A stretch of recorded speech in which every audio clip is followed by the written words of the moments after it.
Hey, this is Earl Hebner, and I'm on the podcast I Only Touch Greatness. Who got a push that, or who never got a push as a wrestler that deserved it?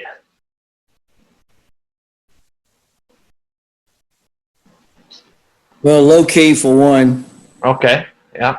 Great worker, great talent. I mean, he had, they just, I don't know what the deal was about them not being interested in him or giving him the push that he needed, but he was a hell of a wrestler, a hell of a worker, and a good storyteller.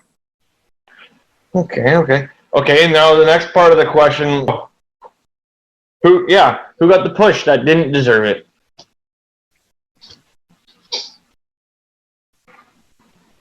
It's hard to say. Okay, that's good enough. If you did get a push, then you were a hard worker. That's what I'm assuming. Yeah. Okay. TNA Hall of Famer, class of 2015. What were your thoughts and feelings when you finally got inducted in there, or even being acknowledged in the first place? It was awesome. It was great. It was something that I never expected, but it happened. So it was an honor for me to do that, or get that. Yeah. Okay. And yeah, if you definitely weren't expecting it, it would be something.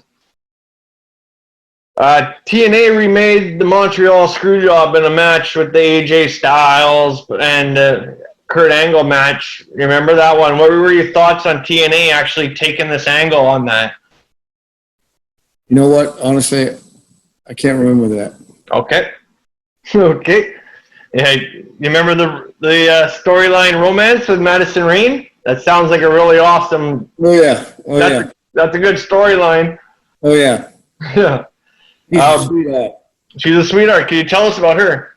Well, she's a great worker, and what they come up with, it seemed to work, and it was good. But she deserves a lot of credit. She is one of the greatest women wrestlers that I've ever worked with.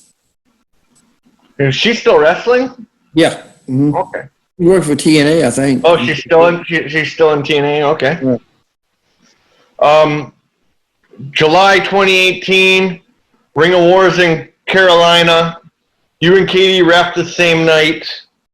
In her debut, what were your thoughts on that night and everything experiencing and being there to ref the same night with your daughter? It was great. It was cool. Okay. It was just one of those things that happens that you're proud of, And you've also reffed with Brian before. Oh yeah, many times, yeah. Mm-hmm. And he's still reffing too? NWA. Okay. They're coming back. They're getting all this stuff back in line, so they'll be back. Okay.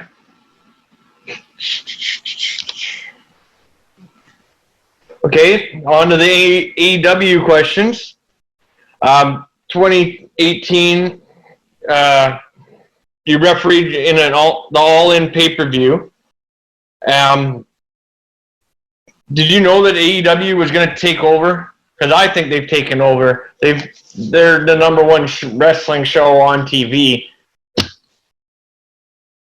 I wasn't for sure if they would take over, but I was hoping they would. And they've done a great job. They got a hell of a production deal, people working that knows what the hell's going on, and they're awesome.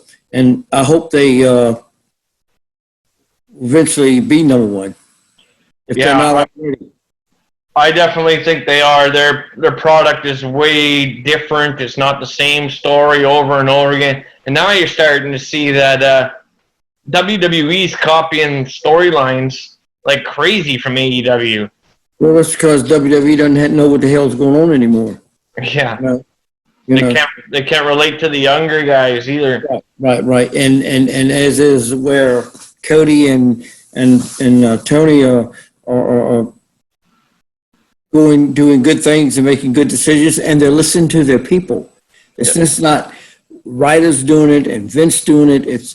They take interest in everybody's ideas, and that's why they're doing so good. It's not a one-man deal or two-man train down at AEW as it is down there at WWE. It's so uncomfortable there. It's unreal. Look at the talent that AEW has already gotten from WWE that they release guys that are great stars and superstars that they come right up there and the ratings jump sky high.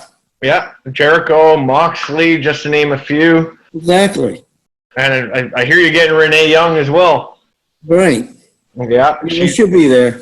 Yeah, she'll be there soon. I hear she put in her notice at WWE today. Right. Well, yeah. A couple days ago. I just saw the story today. Right.